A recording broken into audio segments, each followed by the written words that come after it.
maior de Deus, a lei maior de Deus são os 10 mandamentos. É como se fosse a Constituição Federal do céu. O trono de Deus desceu uma vez na terra para ele entregar essa lei. Escreveu com o dedo dele em tábuas de pedra. E às vezes você vai ouvir falar que não tem mais. Passou essa lei, não vale mais. Ela não é vigente, usando a linguagem jurídica. Pois eu vou te dizer, isso é mentira. Isso é mentira. O Velho Testamento termina, Malaquias 4:4, Deus dizendo, lembrai-vos da lei que vos prescrevi em Horebe. E o Novo Testamento começa com Jesus pregando o Sermão do Monte. E ele fala no início do Evangelho de Mateus, não penseis que vim revogar a lei. Não vim para revogar, eu vim para cumprir.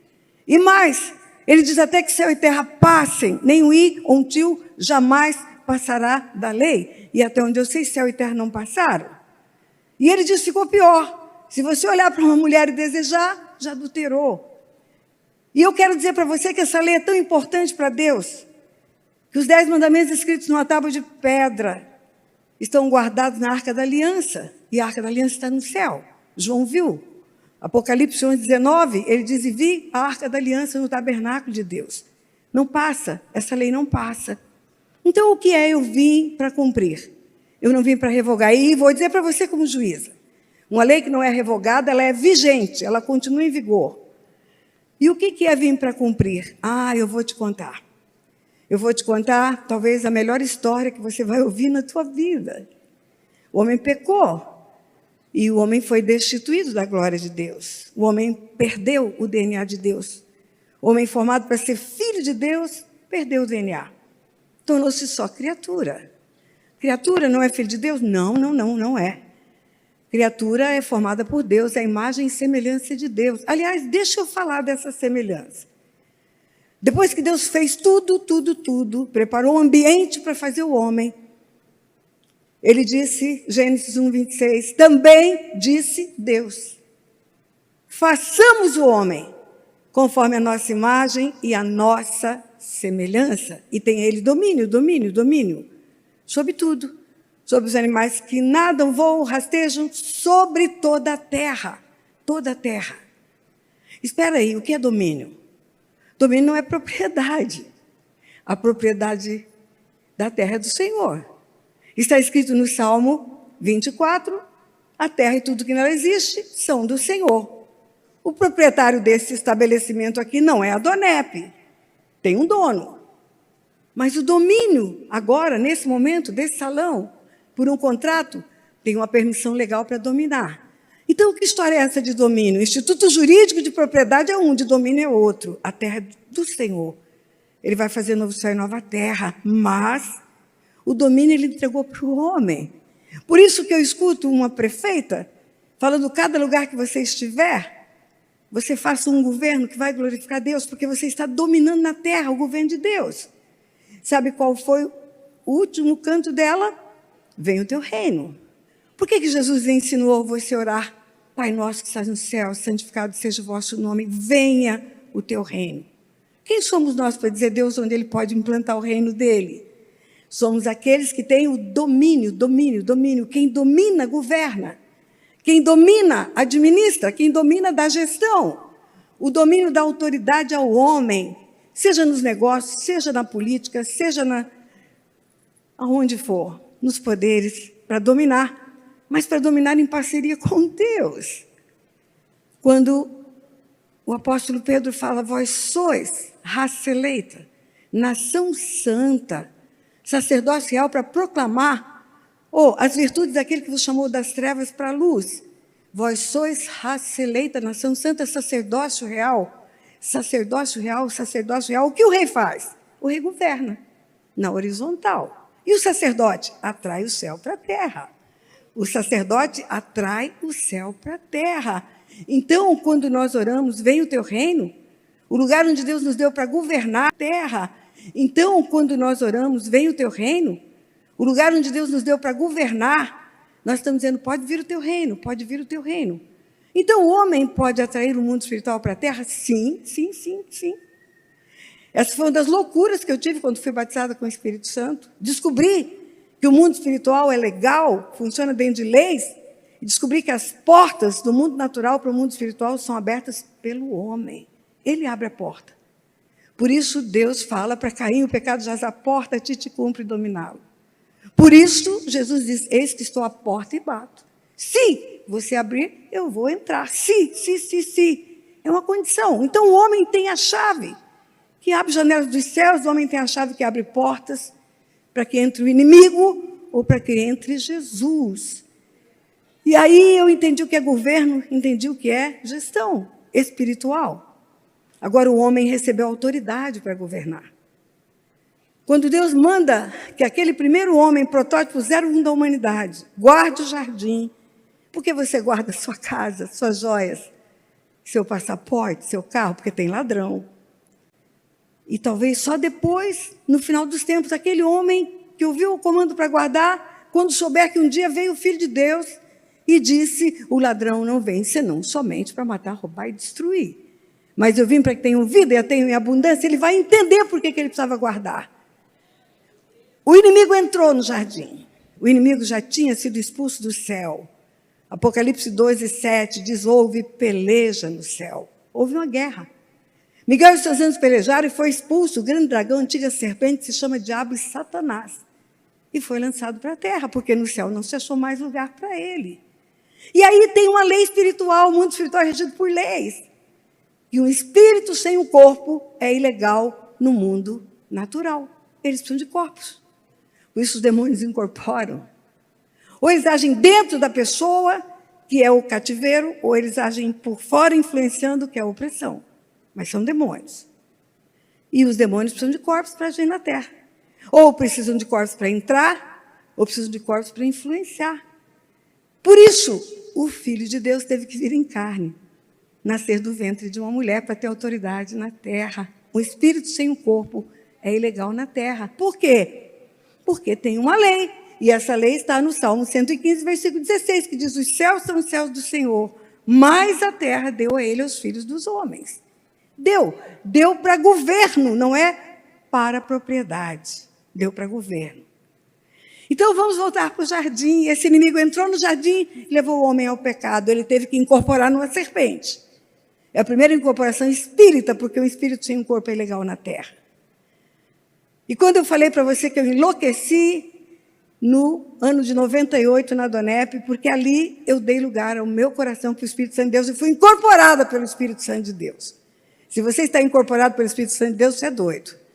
Você não vai ser uma pessoa normal nunca mais, nunca mais, nunca mais. Eu vou pedir permissão a você para sentar de vez em quando, porque eu tenho ainda uma recuperação de uma lesão que eu tive. Muito bem. Quando o inimigo fez o homem pecar, ele foi destituído da glória de Deus. Em Adão, o protótipo 01, toda a humanidade foi feita.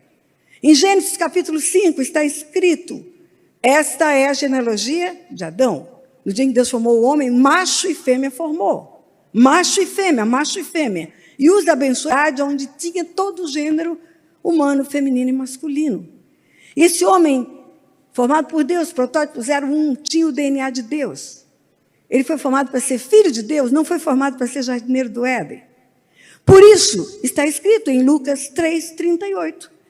Adão, filho de Deus. Adão, filho de Deus, quando fala da genealogia de Jesus, começando em Jesus até Adão.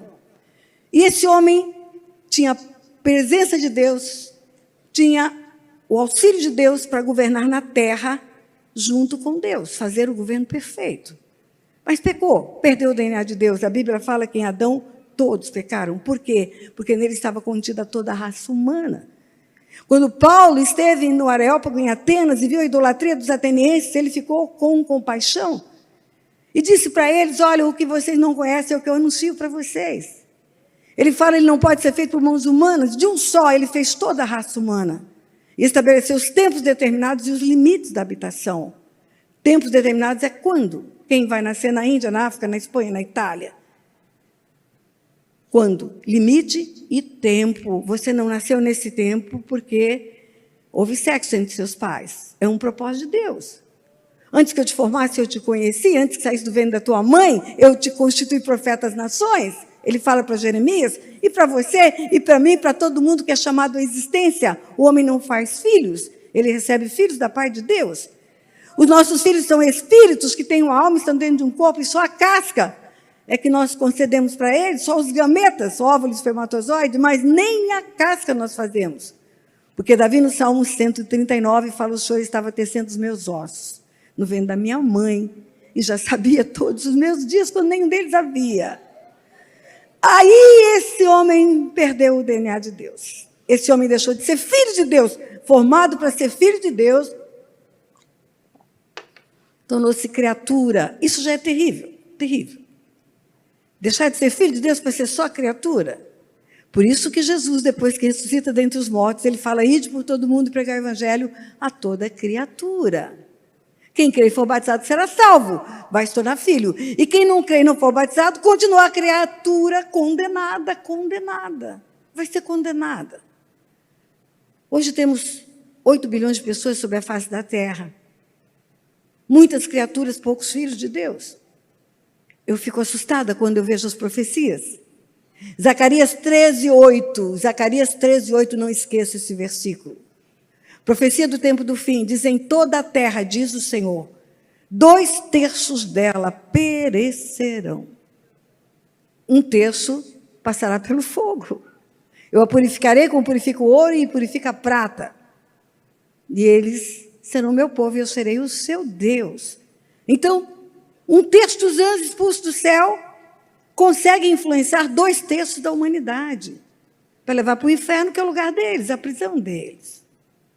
Mas quando Deus forma o homem, a sua imagem, a sua semelhança, já sabia do plano de Satanás e já criou seu próprio plano. Porque a Bíblia fala que o Cordeiro de Deus foi aprovisionado antes da fundação do mundo.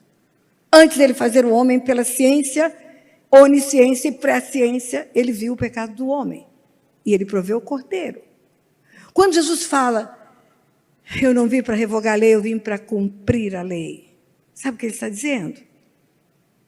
Eu vou te falar como juíza. Quando o juiz prolata uma sentença, e se ele for um juiz reto, íntegro, temente a Deus, ele vai analisar todos os itens do processo. Vai ler a petição inicial todinha, vai ler a defesa todinha, vai ver as provas todinha, ouvir os depoimentos. Se preciso, vai fazer uma cariação de testemunha. Se preciso, vai fazer uma diligência num lugar para ver a veracidade dos fatos. E aí ele prolata a sentença, é a parte dele, a prestação judicional. 10 anos eu fiz isso. 10 anos até Deus falar: chega, agora você vai pregar a minha palavra. Se um juiz determina que alguém devolva uma terra que foi invadida, a eficácia da sentença só ocorre quando a terra for devolvida.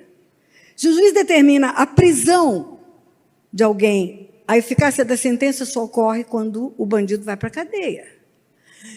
Se o juiz determina numa sentença o pagamento de uma dívida, só hora que a dívida é paga, é que se cumpre a sentença. De fato, a execução aconteceu. E aí Deus mata o homem no Éden. Deus sentencia a morte do homem no Éden. Sentencia a morte do homem. A sentença foi feita no céu, no tribunal. Tem um Supremo Tribunal no universo, queridos. Onde Deus é o justo juiz, o Filho é o advogado, o Espírito Santo é fiel testemunho e Satanás é o acusador. E só nos acusa do que fazemos. E lá do céu foi batida a sentença, o martelo. Homem está morto. Morto é separado de Deus. Em Adão todos pecaram e todos foram destituídos da glória de Deus. Você só é destituído de alguma coisa que você tem. O homem morreu, morte é a separação eterna de Deus. Todo mundo vai ter a primeira morte, o corpo vai voltar para o pó. Mas vai ter uma ressurreição. E depois vai haver a separação entre os que vão viver com Deus e os que vão viver sem Deus. E o lugar sem Deus é o lugar preparado para os anjos caídos. Chama inferno. Então, em Adão todos pecaram e todos foram condenados ao inferno. É uma verdade bíblica essa. Quando Jesus fala: não pense que vim revogar a lei, mas vim para cumprir, escute o que está escrito. Eu vou ler esse versículo para você não dizer que eu não leio a Bíblia. Eu tenho ela toda na minha cabeça e no meu coração. Mas eu quero ler para você.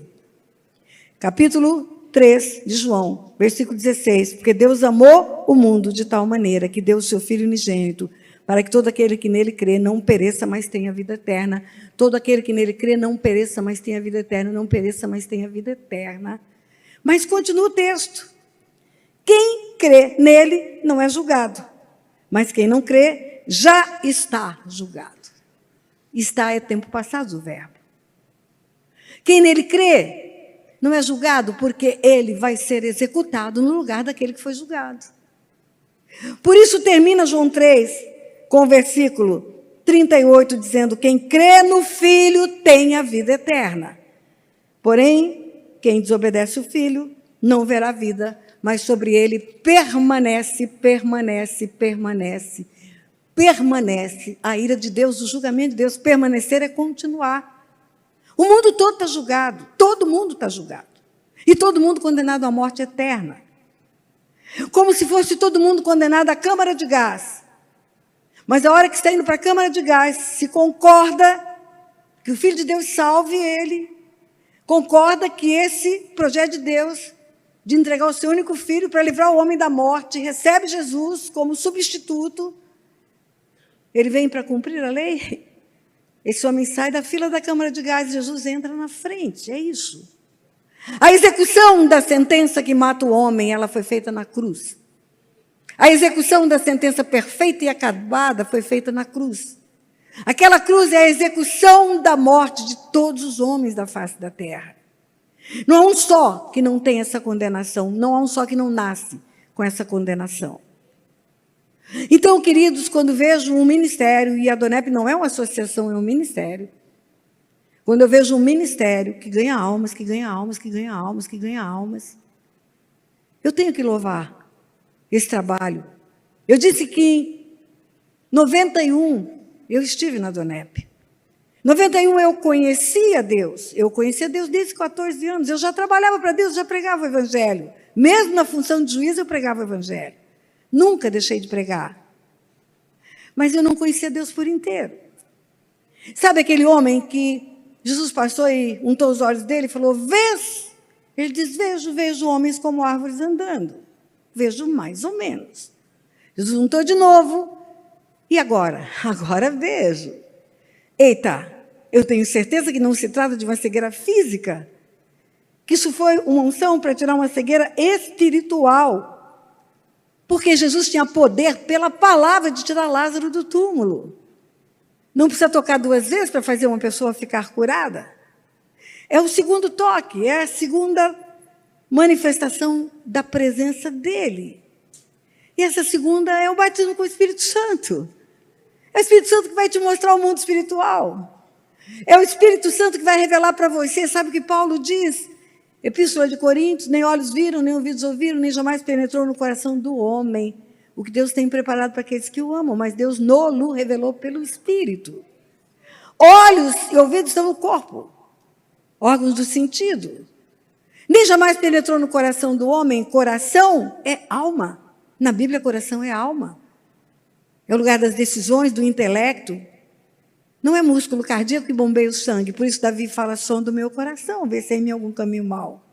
Por isso Deus fala: eu esquadrinho o coração e provo os pensamentos, para dar a cada um segundo o seu proceder. Então, nem no corpo nem na alma você vai entender o mundo espiritual. E termina o texto, ou continua: Deus nos revelou pelo Espírito. E lá para frente, no versículo 9, ele diz: o homem natural não discerne coisas espirituais. Só pelo Espírito ele vai discernir coisas espirituais. E o que é discernimento espiritual? Não é entendimento, não é conhecimento. É revelação, é rema. É o oculto, é o mistério que está escondido na palavra, que todo mundo lê e não vê. E Deus vai trazendo a existência. E aí eu aprendi o seguinte: o homem está salvo, está, glória a Deus. Vai para o céu? Vai. Tem um passaporte garantido, carimbado? Sim. Tem um visto pronto? Sim. Tem a mansão celeste? Sim.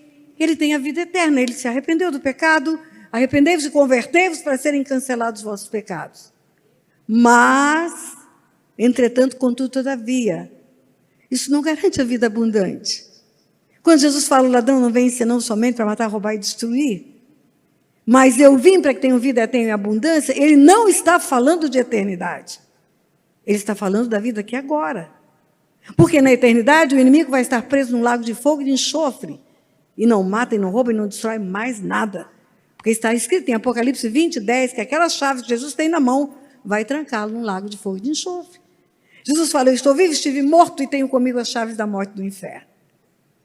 E aí, queridos, vida abundante é aqui agora. É você ficar limpo pela palavra. Esse ministério está falando da palavra. Essa convenção escolheu a palavra. Eu escolhi a palavra de Deus para falar para você. Não é palavra de ânimo, não é palavra de vitória, não é palavra de coragem, não é plantio de semente. Eu escolhi a palavra de Deus, porque quando a palavra de Deus é aplicada na nossa vida, tudo mais acontece. Buscai primeiro o reino dos céus e sua justiça. E a justiça é o alinhamento com a palavra. A justiça é o alinhamento com a palavra. Quando Jesus vai ao batismo, João Batista fala, eu é que tinha que ser batizado pelo Senhor. Ele fala, deixa por enquanto, importa que se cumpra toda a justiça. Não é julgamento, é alinhamento com a palavra. Quando Davi fala, guia-me pelas veredas da justiça, por amor do teu nome, é o alinhamento com o céu, é fazer o que o céu quer que seja feito.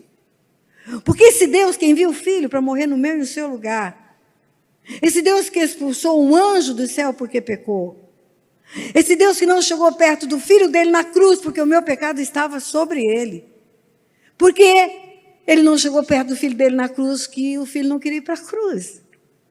Pai, não vim para fazer a minha vontade, mas a tua. Pai, se possível, passa de mim esse cálice. Por que ele não queria ir para a cruz? Você acha que ele tinha medo de coroa de espinhos? Você acha que ele tinha medo de lança? Ele sabia da ressurreição. Ele sabia que ele iria ao inferno, arrancaria as chaves da morte do inferno. O que é que ele tinha medo? O que é que ele não queria? Ele não queria ser separado do Pai, nem um minuto. E aí na cruz, qual é o grito dele? Deus meu, por que me desamparaste? Esse é o grito dele. O Pai expulsa um anjo do céu, porque pecou. O Pai tira o homem do paraíso, porque pecou. O Pai não chega perto do Filho dele, que está levando o pecado do homem para trazer o homem de volta para filho dele. Por que achamos nós que com vestes sujas nós teríamos um acesso limpo a Deus? Claro que não.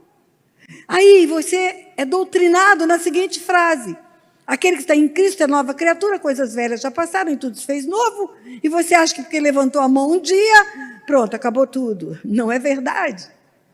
Aquele que está em Cristo, em Cristo, em Cristo, em Cristo, é nova criatura, nasceu de novo, estava morto. É como um bebê que acabou de sair do ventre da mãe. Nicodemos pergunta para Jesus, como que eu faço para herdar o reino dos céus? Tem que nascer de novo. Eu tenho que entrar na barriga da minha mãe? Não, tem que nascer da água e do Espírito. O Espírito vai convencer do pecado, da justiça e do juízo. E a água vai ser o símbolo do batismo, da morte e da ressurreição. Então, quem acabou de nascer não está limpo? Não, não está. Por que não está? Porque Jesus fala que não está. Se quem está em Cristo é nova criatura, por que ele fala em João 15, aquele que está em mim, meu Pai limpa? Porque não chegou limpo. Porque precisa de limpeza. E vós sois limpos pela palavra, pela palavra. E a palavra vai mostrar para nós os nossos erros, as nossas encrencas, as nossas maldições. Ontem eu tive o privilégio de me assentar do lado daquele casal que veio dos Estados Unidos, trabalha na Casa Branca, junto com o presidente dos Estados Unidos. Tive o privilégio de sentar com o deputado, compartilhar com ele algumas coisas. E uma das coisas que eu queria compartilhar e conversar, eu vou contar para você. Na palavra diz que Deus diz para Abraão, abençoarei os que te abençoarem, amaldiçoarei os que te amaldiçoarem.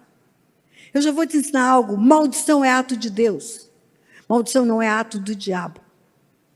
Abençoarei é a primeira pessoa do singular. Amaldiçoarei é a primeira pessoa do singular.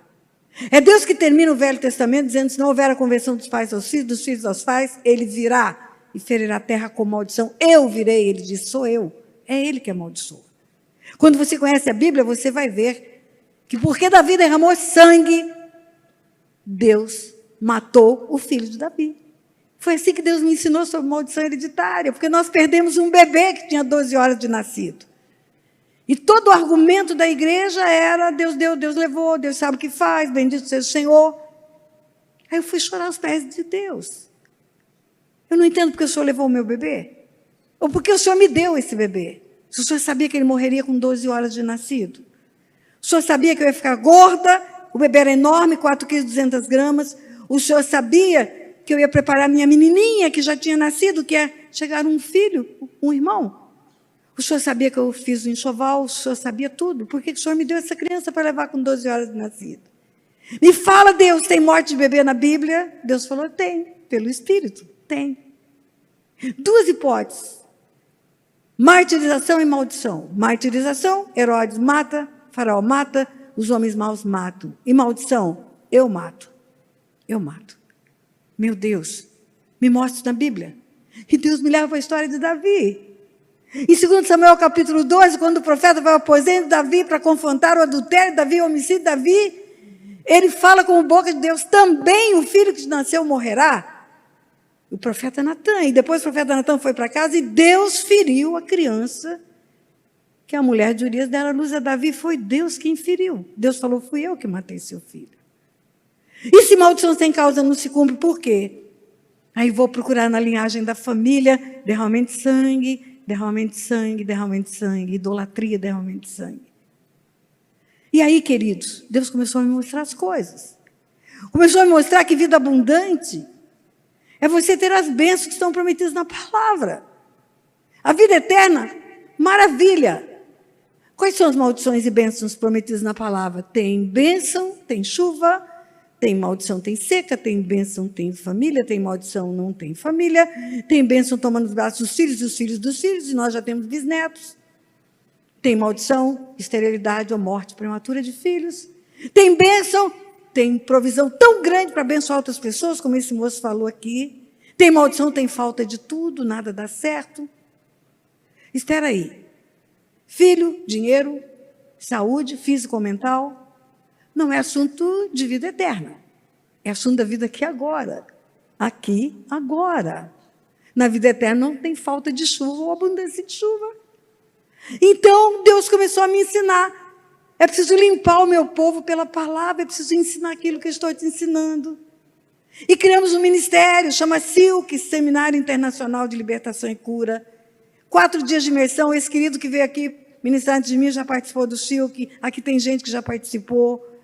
E olha, gente levantando a mão, se identificando. E nesse seminário nós vamos ensinando as causas das portas abertas por nós ou pelos nossos antepassados. 30% das encrencas que o diabo apronta conosco vem por maldições hereditárias. 15% do pai, 15% da mãe. Mas 70% é encrenca nossa. É nós que fizemos errado.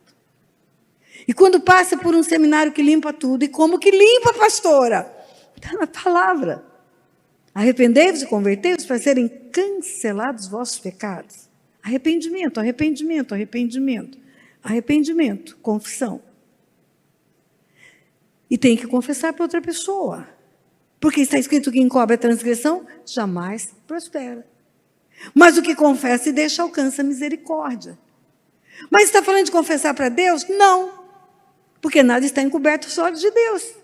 Tudo está patente aos olhos daquele a quem temos que prestar contas.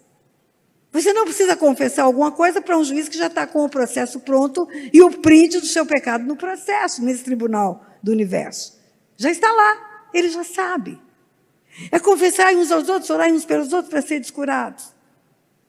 Nós não podemos esquecer que o mundo espiritual é legal e que o tempo e o espaço não contam no mundo espiritual. Não se aplica às leis da física.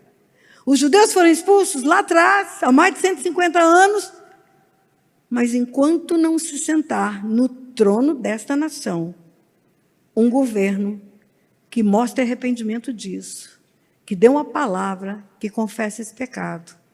Nós continuamos com essa dívida. Nós continuamos devendo por esse pecado. Mas nós temos que nos arrepender. Confessar pecado sem arrependimento, justificar pecado, não muda a história de uma nação, de uma pessoa, de uma família, de nada. Tem que se arrepender. Você ouviu as pessoas dando testemunho aqui? Arrependeram-se da vida que levavam, fizeram um concerto, um com seu pai, outro com a sua esposa. O arrependimento gera uma responsabilidade de fazer o caminho de volta, de restituir, de consertar. Às vezes você vai orar com uma pessoa que está vivendo tudo de ruim.com, aparece lá no SILC que tudo dá errado na vida dela, tudo, tudo. Aí ela vai confessar, a gente descobre que ela desonrou pai e mãe. Eu digo para ela, querida, tem um mandamento na lei maior de Deus, honra teu pai e tua mãe, para que se prolongue os dias na terra que teu Deus te dá e te vá bem. Desonra pai e mãe, encurta a vida e piora a vida. Vai lá, pede perdão do que você fez. Casou sem a aprovação dos pais. Com droga você destruiu o patrimônio de seus pais. Seja o que for, a desonra que você fez, vai lá e conserta agora. Arrependa-se, peça perdão. Aí a pessoa fala assim, minha mãe é boazinha, pastora. Meu pai também, eles já me perdoaram. Eles choraram 3 dias quando eu casei contra a vontade deles, mas já me perdoaram. Eu digo, você não entendeu nada. O perdão ofertado não muda a história de ninguém. Na cruz tem o perdão para 8 bilhões de pessoas. Mas só quem vai à cruz com arrependimento e confissão usufrui dos benefícios da cruz. Tudo que Jesus conquistou na cruz é direito nosso, é nossa herança. Vai atrás dos seus pais, reconhece o erro, confessa o pecado, faz um jantar de honra para eles. Aí você pede a bênção deles. Você vai ver a mudança da sua história. E ainda digo mais, alegre-se porque você está vivo. Porque Deus ainda não te levou. Porque a palavra de Deus diz que encurta a vida e vive mal. Você só está vivendo mal. Pastora, não dá para viver muito tempo se desonra pai e mãe? Dá, mas vai viver mal muito tempo. E não dá para viver bem desonrando pai e mãe? Dá, mas prepare-se para ir no sepultamento. Porque vai viver pouco. Nunca vi uma geração onde tantos pais sepultam filhos como nessa geração da desonra aos pais. Se não houver a conversão dos pais aos filhos, eu virei e ferirei a terra com maldição. E Deus foi me ensinando, queridos, foi me ensinando. Libertação também está na cruz. Salvação está, a Donep faz a salvação. 2/3 da terra só serão salvos, que a Donep avance, avance, avance, salve almas, salve almas. Mas você está salvo, maravilha, agora vá procurar libertação. Vá procurar libertação, porque você pode ter vida abundante e deixar um legado bendito na terra. A visitação da iniquidade dos pais nos filhos é uma realidade. Você precisa tratar isso. E aí eu digo para o povo de Deus, olha, foque na eternidade, sim, mas foque nessa vida também. Você está aqui porque é empresário, maravilha, está focando nas coisas dessa terra, desse mundo. Mas eu quero dizer para você, eu estava lá em Londres quando a rainha morreu. Eu vi tudo sobre o sepultamento da rainha, eu vi abrir o chão, entrar o caixão naquela catedral.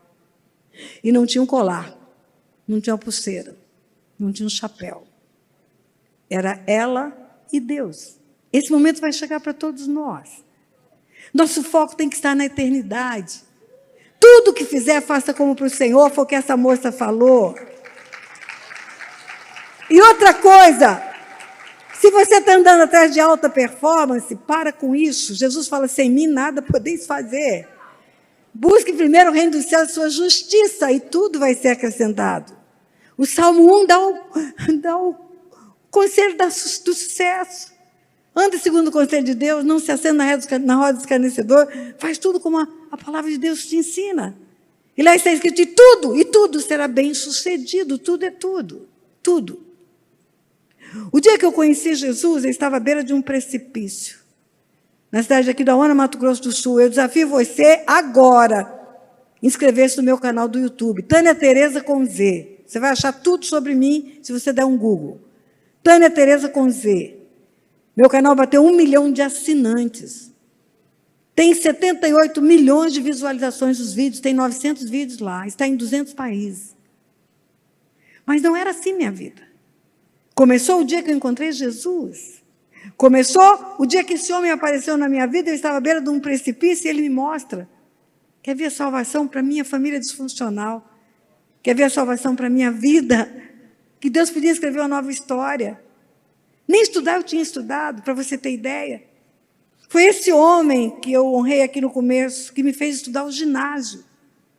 Foi esse homem que está aqui na minha frente, e me falou um dia, Tânia, vai fazer o normal, você fala que queria ser professora, você foi tão humilhada em sala de aula, porque sua mãe era drogada, seu pai é um homem promíscuo. Vai fazer o normal, vai cuidar de crianças. E eu já estava grávida do 2º filho. Eu estou grávida, Otto. Leva a barriga para a escola, vai. E ele ficava cuidando da minha menininha para estudar. Funcionário do Banco do Brasil, Sociedade de economia mista, trabalhava pra caramba, chegava do trabalho, ia cuidar da menininha para ir para a escola. Quando eu termino normal, que eu começo a dar aula, feliz da vida, achando que tinha chegado no máximo da minha vida, um dia ele chegou, nós estávamos em Pochorel. Ele chegou e falou, nós vamos embora. Por que vamos embora? Para você estudar. Nós vamos para o Rio de Janeiro. No Rio de Janeiro aconteceram tantas coisas, eu desafio a entrar no meu canal do YouTube e assistir um vídeo do lixão de Aquidauana para o mundo. É a minha história. Do lixão de Aquidauana para o mundo. E um dia, procurando emprego no Rio de Janeiro, eu abro um edital de concurso público, Banco Central do Brasil, fiz, Deus me colocou lá dentro. Já cheguei no máximo. Advogada do Banco Central, descobri que no Banco Central a melhor carreira era de advogado. Corri estudar direito. Corri, fiz a prova, passei. Só tinha 3 vagas, Brasil inteiro fazendo. Aí eu me torno advogada do Banco Central. Maravilha! A menina do lixão de Aquidauana agora entra naquela porta que bate o pé, ela abre, no centro do Rio de Janeiro, tudo de lindo. E no Banco Central eu fui para um congresso de bancos. E lá eu conheci uma juíza cristã. E aquela mulher me influenciou muito pela integridade dela, pela idoneidade e pela independência para aplicar o direito, de acordo com o temor de Deus. E aí ela me fez um desafio. Mandou um edital do concurso público para juiz, botou um cartãozinho, por que não tentar? Me manda esse edital. Eu abri dentro do Banco Central e estava assessorando uma diretoria da área bancária. Quando eu abri aquele envelope pardo, li o bilhetinho dela, vi que era o edital do concurso, vi que era um desafio dela, e eu falei, essa mulher é doida. Cheguei em casa, falei para o meu marido, Otto, olha o desafio que eu recebi. Imagina, nessa altura do campeonato, desafiada a fazer um concurso para juíza. Que altura do campeonato? Eu já era avó. Já tinha nascido meu primeiro neto. Minha filha estava grávida do segundo. Me desafiando a fazer concurso para juíza. Ele olhou para mim com essa cara linda que ele tem e falou, e por que não tentar? E eu tentei, e eu passei. E eu passei. Mas tudo isso aconteceu na minha vida, a família, o sucesso na vida profissional. E hoje, o sucesso na minha vida ministerial tem mais de 27 livros escritos. Eu prego no mundo inteiro. O ano passado, nós viajamos, eu e o Otto, os 2 velhinhos, ele tem 87, eu 77. Falta 3 anos para ele fazer 90. E 3 anos para eu fazer 80. Nós viajamos 186 mil quilômetros pregando o Evangelho. E libertando almas. Eu falo que os velhinhos já partiram para a glória e penduraram a chuteira, só tem 2 malucos, cheios do Espírito Santo, que chora pelas almas. E eu falo, Deus, dá-me almas, dá-me almas, dá-me almas. Dá-me almas. Não tem que parar, queridos, não tem que parar. O mundo clama por alguém que pregue o Evangelho. Vou repetir o falado de Jesus. Depois de ressurreto, ide por todo mundo e pregar o Evangelho a toda criatura. Quem crê e for batizado será salvo. E quem não crê, condenado. Porque já está. Já está. Já está condenado. Ide por todo mundo e pregar o Evangelho a toda criatura. Quem crê e for batizado será salvo. E quem não crê será condenado. Agora, como crerão se não há quem pregue? Como crerão se não há quem pregue, queridos? Se não houverem bocas que se abrem para falar a verdade. Cada um no seu quadrado, a Donep trazendo os homens de negócio, porque às vezes a pessoa tem tanto dinheiro, ela acha que tem tudo. Ah, queridos, o seu dinheiro não vale nada. Sem Deus, não vale nada. Não se glorie o rico na sua riqueza, o forte na sua força, o sábio na sua sabedoria, o que se gloriar, glorie-se em me conhecer. E saber, ele fala, que eu faço misericórdia, justiça e juízo na terra. E disso me agrado, diz o Senhor, misericórdia, justiça e juízo. Misericórdia é a primeira parte. A misericórdia de Deus não quer que nós morramos sem Ele. Ezequiel 18, quando ele fala, a alma que pecar, essa morrerá, termina dizendo, não tenho prazer na morte de ninguém, arrependa-se, converta-se. Deus não quer que o homem vá para o lago de fogo e de enxofre, mas só tem um jeito de não ir. É concordar com a substituição na cruz. Porque só naquela cruz o escrito da dívida do homem é rasgada. E para empresário é muito fácil falar de dívida. Imagina que você está devendo 1 milhão no banco, não tem dinheiro para pagar. E aí você está desesperado. Vai morrer com essa dívida, a sua viúva vai ficar na rua da amargura. Mas aí chega um benfeitor no banco. Chega para o gerente e fala, o cheque está assinado. 1 milhão. Eu vim pagar a dívida da Tânia. Está aqui 1 milhão. O gerente fica feliz da vida, vai cobrir o rombo do banco. Mas, entretanto, contudo, todavia, porque o mundo espiritual é legal, funciona dentro de leis. Igual o contrato. E o contrato faz lei entre as partes. Credor e devedor, só que podem mexer. Na hora que eu contrato, eu concordo com as cláusulas, eu concordo com o juro, com o prazo. Eu concordei, eu posso mexer. Terceira pessoa, não. O gerente manda me chamar.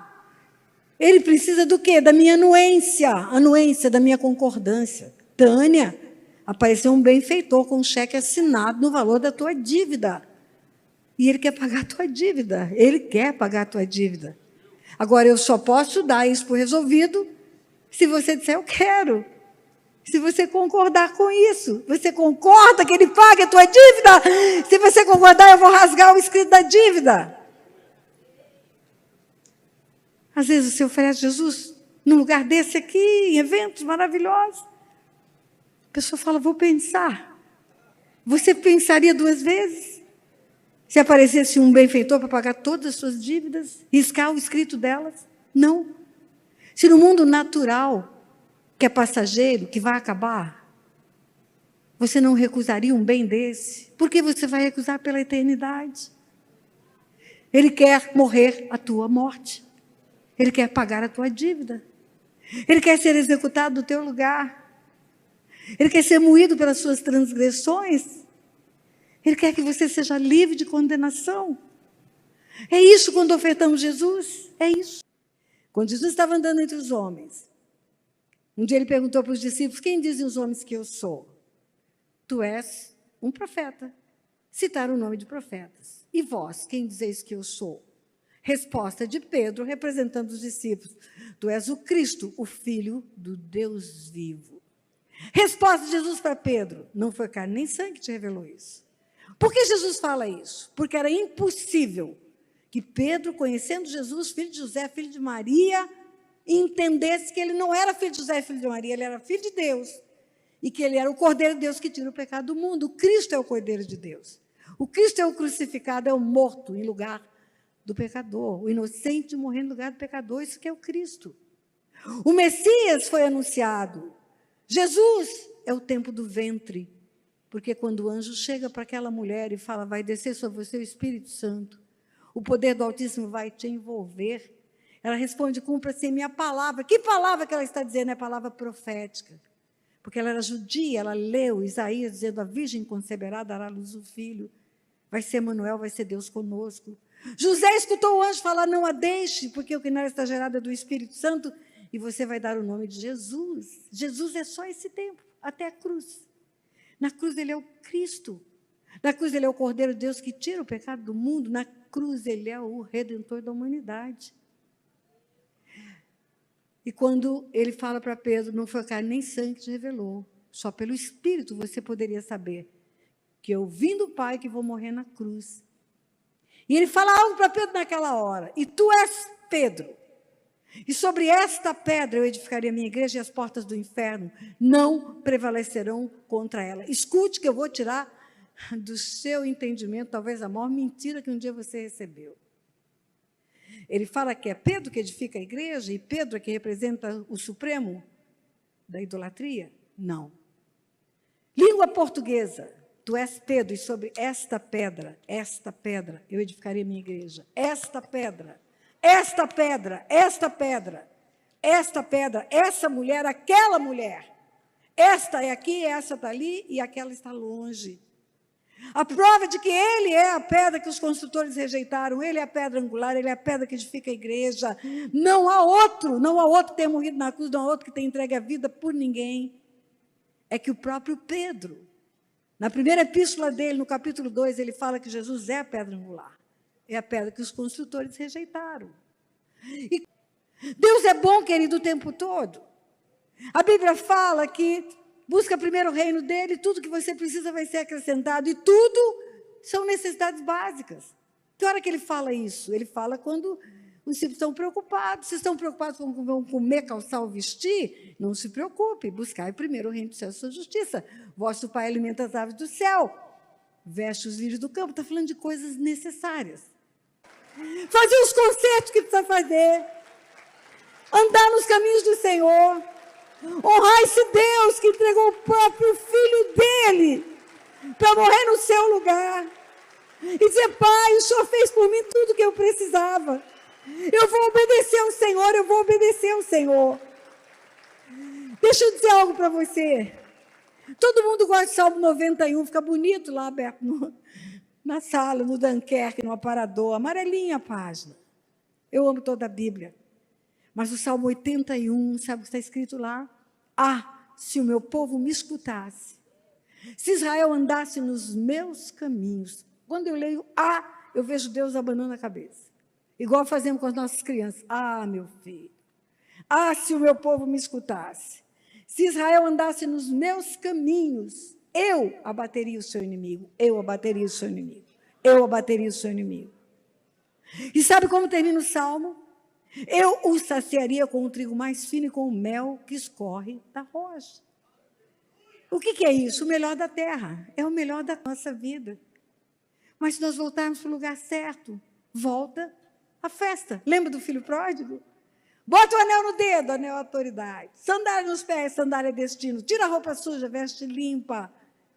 Tudo que o pai quer, volta para casa. De quem nunca veio, de quem veio, foi embora. E aí o que aconteceu? Rolou a festa. Rolou a festa e foi feito um churrasco. Os vegetarianos que me desculpe. Ou no milho cevado, picanha. Melhor da terra. Mato Grossense falando de tem carne, eu como carne. O que eu quero te dar agora, nesse momento, em pé do jeito que você está. A hora está, tem 11 minutos só. E eu ainda tenho coisas para fazer. Eu quero te dar a oportunidade de entregar a sua vida para Jesus. Eu quero te dar a oportunidade de publicamente tomar essa decisão. A Bíblia fala que temos que confessar com os nossos lábios e crer com o nosso coração. Se você crê que Ele é o Filho de Deus, que por amor a você o Pai o enviou para tirar você da morte. Se você crê que o que está escrito aqui em tudo que eu te falei é verdade, você precisa dizer: eu quero. Tem que começar pelos seus lábios.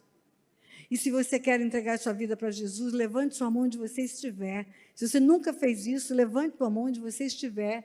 Tem gente de mão levantada aí. Não tenha vergonha. Ele não teve vergonha de se expor naquela cruz no teu lugar. Ele não teve vergonha de morrer a sua morte. Ele não teve vergonha de largar o céu. Ele se humilhou. E a humilhação não é só a coroa de espinhos, não é só a lança. Ele se humilhou indo para o ventre de uma mulher, tornando-se um embrião. Ele se humilhou passando por um canal vaginal de uma mulher. Ele se humilhou fazendo sujeira no corpo para a mulher limpar ele, porque ele veio beber. Ele passou por todas as etapas da humanidade, para que você fosse liberto, fosse salvo, fosse para o Senhor. E eu quero que aqueles que levantaram a mão venham aqui à frente. Vem aqui, eu quero orar com você. Eu quero orar. Vem agora. Vem agora. Não fique com vergonha. Isso, venha. Venha. Glória a Deus. Só Ele morreu na cruz por você. Só Ele morreu a sua morte. Só Ele se entregou no seu lugar. Vai assistir o filme do Mel Gibson. Lá não estava Buda, lá não estava Kardec, lá não estava nenhum dos santos. Era Jesus que estava lá. Só Ele. Olha que delícia, jovenzinhas vindo entregar a vida. Olha que delícia. Olha, não tenha vergonha de vir. Não tenha vergonha de vir. Glória a Deus.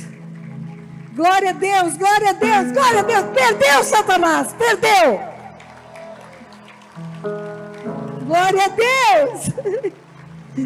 Isso é o melhor para mim de tudo que eu faço. É ver pessoas entrando por esse caminho de vida. Esse caminho de vida, tudo vai mudar na sua vida.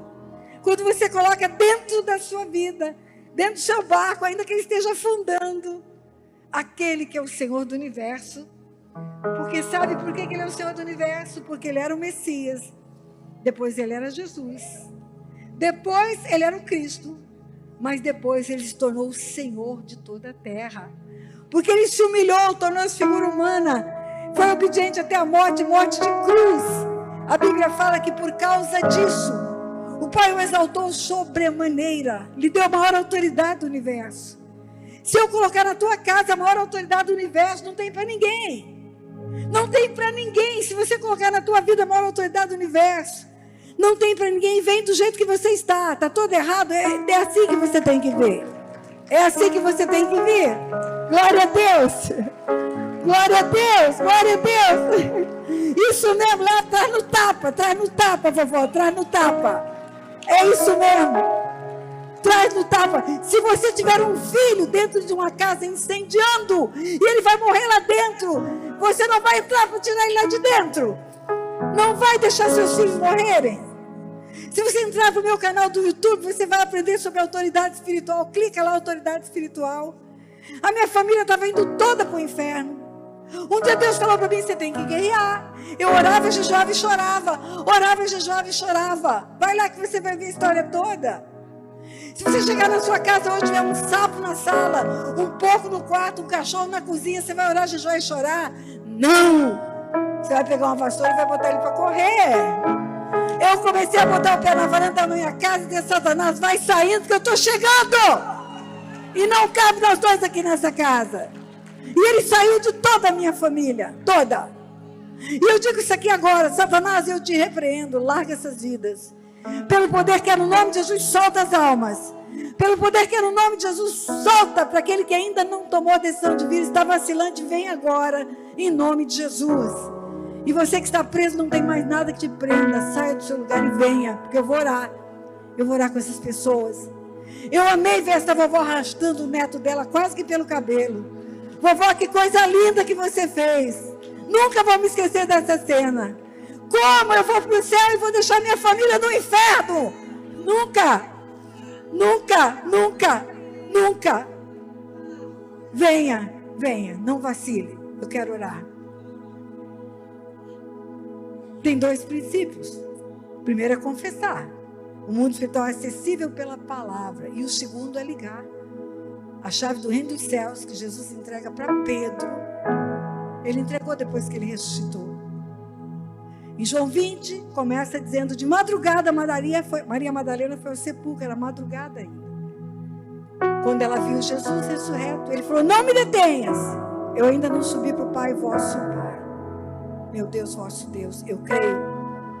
E naquele dia ele foi ao lugar santíssimo no céu, como sumo sacerdote, levou o seu sangue com o propósito de todas as raças, tribos e nações. Depois está escrito em João 20, 19, naquela mesma data, no final da tarde, madrugada ele aparece para Maria Madalena e some. No final da tarde ele aparece para os discípulos e entrega a chave do reino dos céus. Se vocês ligarem, vai ser ligado. Se vocês desligarem, vai ser desligado. É simples assim. Então você precisa confessar com os lábios, e eu vou ligar você ao reino da luz. Abre a tua boca bem aberta para o inferno inteiro escutar. Que perdeu você, que perdeu você. Diga assim, Senhor, meu Deus, está chegando mais gente. Venha mais gente. Venha porque eu vou orar. E eu quero que você esteja aqui. Se você convidou um amigo, arrasta ele, faz igual essa avó fez aqui. Arrasta ele, traz ele. Traz ele. Diga assim com os seus lábios, articulando bem a palavra. Diga, Senhor meu Deus, eu creio que o Senhor me amou de tal maneira que o Senhor enviou o teu único filho para ser punido no lugar das minhas transgressões. Eu recebo o teu amor, recebo o sacrifício, recebendo Jesus como meu único Senhor e Salvador. Agora eu vou orar. Pai, eu concordo com essa confissão pública que eles fizeram. A tua palavra diz que havendo concordância na terra, haveria no céu. A tua palavra diz que o que ligássemos na terra seria ligado no céu. Eu ligo a vida deles ao reino da tua luz. A tua palavra ensina que a conversão é a retirada das trevas e trazida para a luz. Eu ligo eles no reino da luz, desligo eles no império das trevas. Peço ao Senhor que escreva o nome deles no livro da vida. E ainda mais, apague o nome deles dos lugares do inferno. Dos lugares por onde eles andaram por equívoco, por escolhas erradas. Peço que o Senhor dê ordem aos teus anjos a respeito deles. Anjos para direcionarem, protegerem, guardarem onde andarem. E mais, Pai, eu peço que o Senhor dê o Espírito Santo para eles. O Espírito que vai ensiná-los todas as coisas que eles precisam aprender. Em nome de Jesus. E o povo de Deus diz amém. Fica aqui. Eu disse que eu não me converti na Donep, mas eu disse que eu enlouqueci na Donep. Se tem gente querendo enlouquecer aqui, vamos orar para que você receba o Espírito Santo. Pastor, eu tenho o Espírito Santo, eu creio. Mocinho querido que me atendeu, traz água de coco para mim, traz água de coco, traz por favor, traz água de coco. Agora, eu brinco, eu falo que juiz não convida, convoca. Quando eu vou fazer convite para os eventos, eu falo, eu vou te convocar. Fica aqui desse lado. Olha só. Aqui tem água de coco? Tem um pouquinho. Bota um pouquinho mais. Tem mais. Mais um pouquinho. Mais. Tem. Fala, tá cheio. Mais um pouco. Agora escute. Levanta bem essa jarra. Eu não sei o que vai acontecer. Abaixa agora. Abaixa já.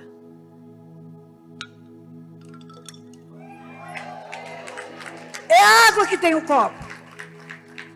O Espírito Santo quer possuir você. Você pode ter por medidas, mas você tem que mergulhar nessas águas. Quando você consegue mergulhar nessas águas, não será mais você, mas é Cristo que viverá em você. Você vai ter uma bússola dentro de você. Você vai ter uma luz que acende. Obrigada, meu irmão, pode levar. Você vai ter uma luz que acende a hora que Satanás se aproxima. Você vai ter discernimento espiritual. Você vai saber o que é luz e o que é trevas. E você não pode andar ignorante. A Bíblia fala, meu povo perece por falta de conhecimento. E é o Espírito Santo que vai revelar o mundo espiritual para você. Eu enlouqueci, comecei a ver tudo no mundo espiritual. Mas nunca vi tanta gente se converter e ser liberta através da minha pregação a partir de então.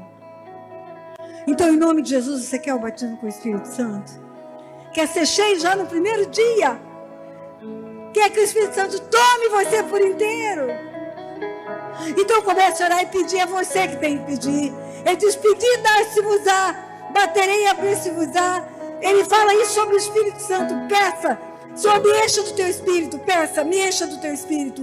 Me encha do teu Espírito, me encha do teu Espírito. Me dá o teu Espírito, me dá. Eu quero ver no mundo espiritual. Eu quero falar das coisas espirituais. Eu quero andar no mundo espiritual.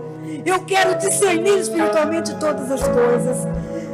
Ore, peça. Primeiro você vai pedir, depois eu vou orar. Depois eu vou orar. Tem que partir de você. Eu vou concordar com a tua oração.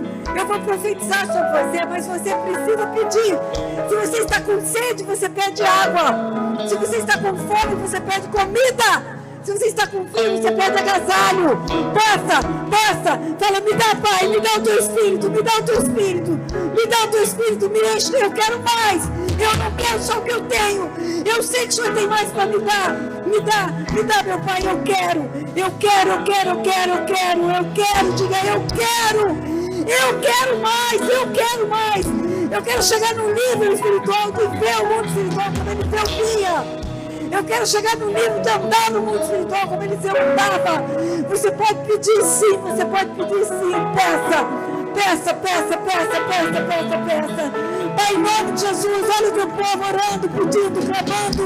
Entrega, Senhor, entrega o teu Espírito Santo. Derrama chuva do alto do céu, papai. Em nome de Jesus, enche o teu povo de paixão pelo Senhor e paixão pelas almas. Enche o teu povo de vontade de se alinhar com o céu. Enche o teu povo, papai, para que descubram que eles são filhos, papai. Porque o maior ministério do Espírito Santo é gerar no nosso coração um coração de filhos. Dizer, papai, dá dons, ensina o teu povo com esses frutos. Você que está aqui, isso mesmo, impõe as mãos. Deixa o teu altar, impõe as mãos sobre essas pessoas. Impõe as mãos sobre elas. Isso, receba o batismo do Espírito Santo. Receba a porção do céu. Receba o que Deus tem para você. Ele tem mais do que você pensou. Ele tem muito mais do que você imagina. Ele tem muito mais. Receba. Em nome de Jesus, receba o Espírito Santo. Receba na boca de Deus. Eu recebo, eu quero, em nome de Jesus. Não retenha, se renda ao Espírito Santo, se renda ao Espírito de Deus, se renda ao Espírito Santo. Não detenha, não resista, não faça resistência. Entregue-se como uma criança se entregue nos braços do Pai. Ele quer que você mergulhe nas águas do Espírito. Mergulhe nas águas do Espírito. Ele quer isso. Porque Ele vai levar você em lugares altos. Ele vai te ensinar os mistérios da palavra. Ele vai te ensinar os tesouros escondidos da palavra. Você vai viver o que você nunca imaginou. Entregue-se como criança nos braços de Deus. Em nome de Jesus. Quando o Espírito Santo de Deus chega, traz cura, Ele traz cura. Quando o Espírito de Deus enche, Ele traz convencimento do pecado. Ele traz discernimento espiritual. Ele muda a nossa história. Receba.